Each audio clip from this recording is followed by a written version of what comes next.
en términos de política de desarrollo y migración.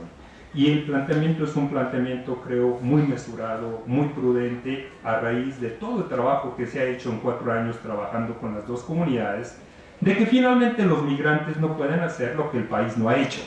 Los migrantes no pueden generar desarrollo cuando no hay políticas de desarrollo en las comunidades.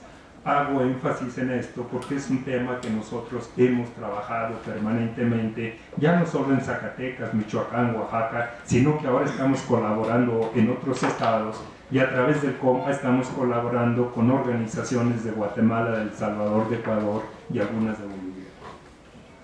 Francisco Alba, que podríamos darle la distinción de ser el emérito de los migrantólogos del Colegio de México, él planteaba ante la crisis en Estados Unidos, hay que migratizar las políticas públicas de desarrollo.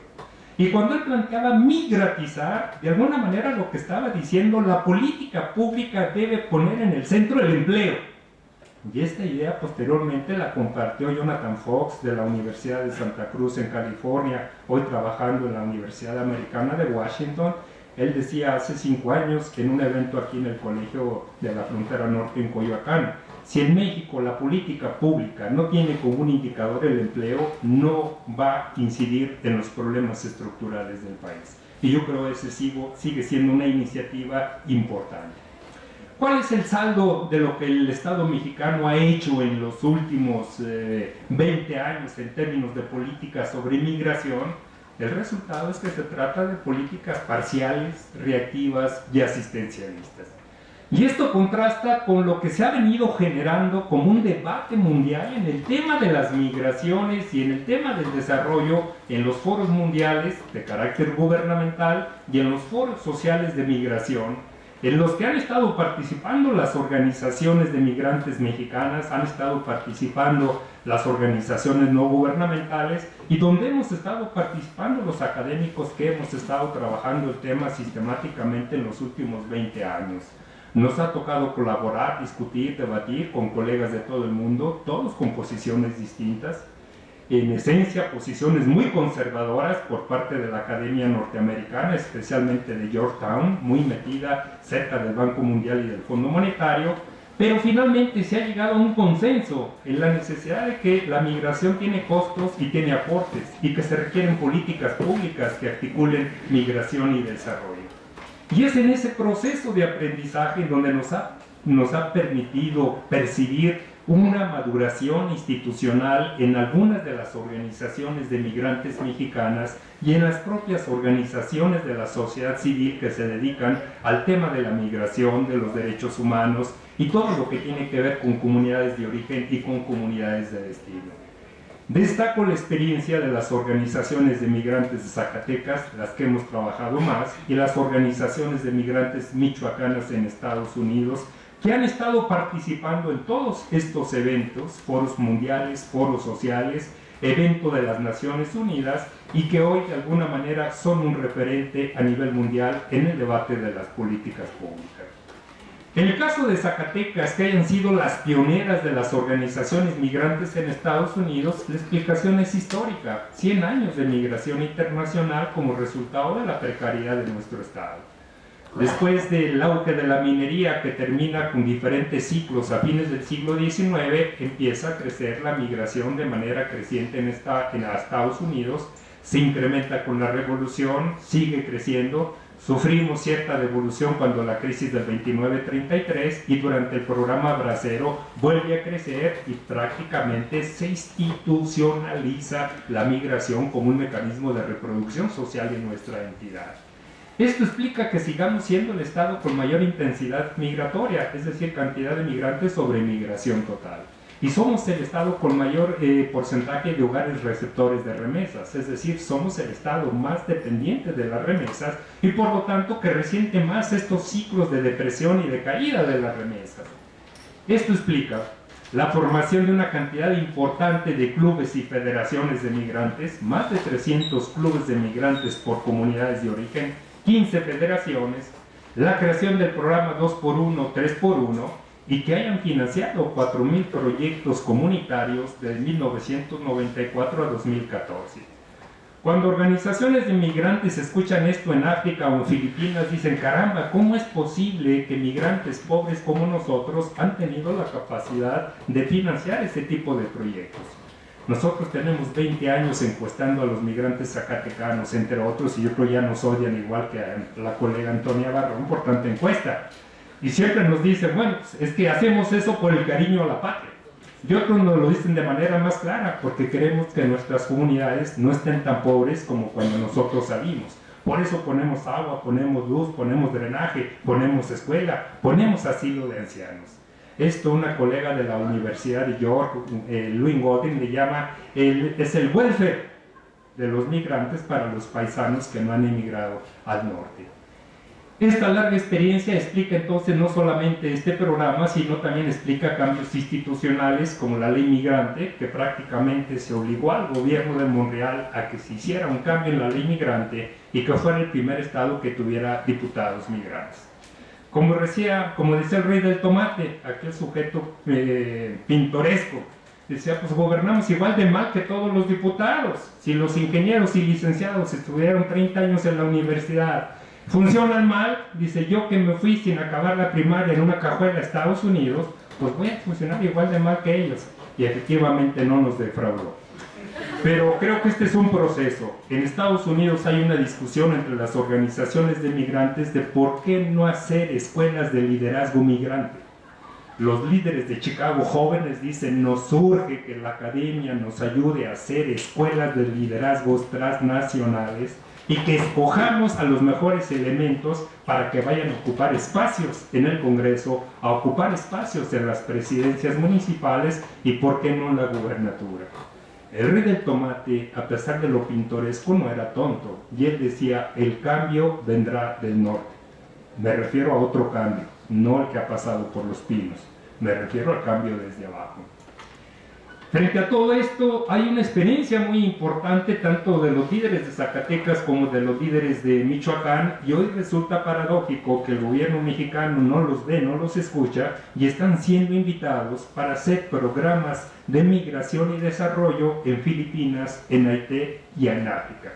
Los migrantes de México, de Zacatecas, de Michoacán, apoyando, transmitiendo capacidad de creación a los migrantes de esos países.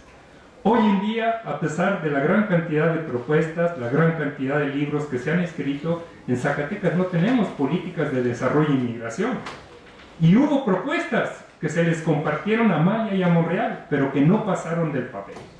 Hoy hay un proyecto de gobierno totalmente productivista. Lo único que se tiene para los migrantes es la filantropía transnacional y el asistencialismo. A mí me da mucha rabia comparar la cifra. Los migrantes de Zacatecas, con todo y crisis, en los últimos 4 años mandaron 550 millones de dólares. Y el gobernador dedica 9 millones de pesos al Instituto Zacatecano de Atención al Migrante. Y gastó 480 millones de pesos en los festejos de la toma de Zacatecas, con una reproducción como la que se había hecho por la Batalla del Puebla. Eso nosotros lo escribimos en la prensa, en un escrito colectivo. Eso es criminal en un estado como el nuestro, que tiene 900,000 pobres, 300,000 pobres crónicos, 200,000 hambrientos crónicos y 125,000 niños.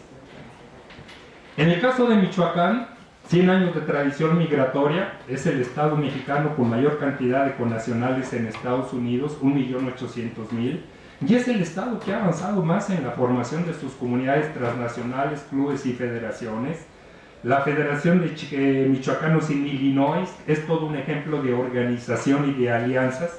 Ellos lograron articularse con EILAC, que es una red de redes de latinoamericanos, caribeños y mexicanos, la más importante, que tiene todo un programa de formación de liderazgos transnacionales en Estados Unidos. Y de alguna manera esta capacidad organizativa de los migrantes michoacanos permeó a los gobiernos anteriores de Michoacán, y eso posibilitó que se creara la primera Secretaría del Migrante con un presupuesto de 100 millones de pesos en gobiernos anteriores, 65 integrantes con una visión multidisciplinaria. que se avanzara en términos de política regional con la conformación de los comités de desarrollo comunitarios y la formación de los comités de atención a los migrantes en los municipios. Michoacán fue el segundo estado que cuenta con diputados migrantes. Llegó un diputado inédito, un diputado con doctorado en la Universidad de California, hijo de migrantes, y que se convirtió en un motor de las transformaciones durante el tiempo que estuvo participando en el gobierno de Michoacán, y que es una experiencia que creo no se ha valorado lo suficiente. Sin embargo, toda esta potencialidad que se ha generado en Michoacán se ha visto truncada por la grave crisis social e institucional. Y vemos que hoy todo lo que se hace en Michoacán, yo acabo de estar recientemente ahí, está subordinado a una estrategia militar. Sin embargo, esto no ha impedido que las organizaciones de migrantes sigan haciendo sus proyectos en las comunidades y que al mismo tiempo sigan trabajando sus alianzas en Estados Unidos y en otros países. He mencionado cómo las organizaciones de migrantes, organizaciones no gubernamentales y académicos hemos estado presentes en todos los foros sociales mundiales, y hemos visto cómo de alguna manera eso a nivel de este sector de la sociedad civil transnacional en formación ha ido permeando y nos ha ido generando una perspectiva colectiva distinta. Y esto se juntó en el año 2010 con un aumento muy fuerte que ya venía desde la mitad de los 90 de las migraciones internacionales irregulares de Centroamérica. Y con un elemento que no ha desaparecido de México, las violencias emergentes. Las masacres de San Fernando, 72, las masacres de Cadereyta, 49 decapitados, la segunda masacre de San Fernando con 300 fosas clandestinas y todo lo que ha venido pasando en Coahuila, Tamaulipas, Chihuahua, Baja California y prácticamente todo el país.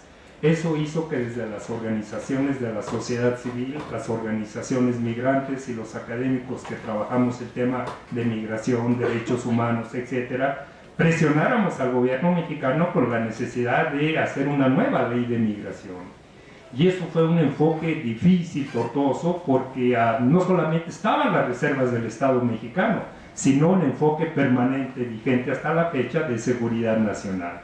De las organizaciones que participaron activamente en este esfuerzo estaban Sin Fronteras, INEDIM, INMUMI, Fundar, Iniciativa Ciudadana, INCIDE, las organizaciones de migrantes de Michoacán, de Zacatecas, de Veracruz, de Jalisco, de Chiapas, algunos académicos, todos preocupados por la necesidad de mantener un enfoque de derechos humanos.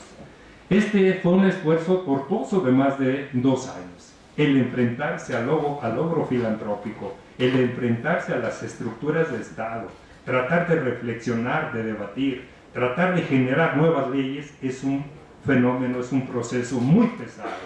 Nos enfrentamos durante estos 2 años a una actitud de distante, de desdén, de autoritarismo y una actitud burocrática.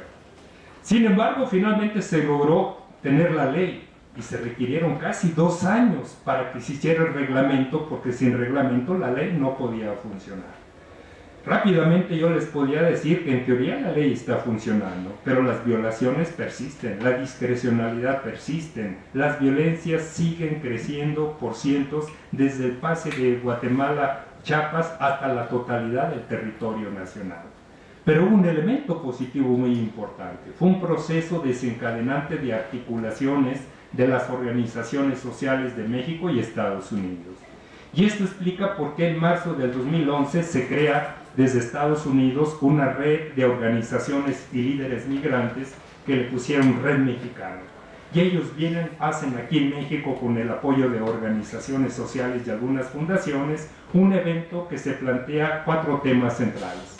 Derechos políticos plenos en México para todos los migrantes y sus familias, la reforma migratoria en México y cese a las deportaciones en Estados Unidos, estamos hablando del 2011, el diseño de una política de Estado sobre desarrollo y migración en México, con un enfoque que va más adelante de lo que planteaba el Estado mexicano, y fortalecimiento institucional de los clubes y comunidades transnacionales. En este sentido, el foro coincide, apoya y enriquece las propuestas de las demás organizaciones sociales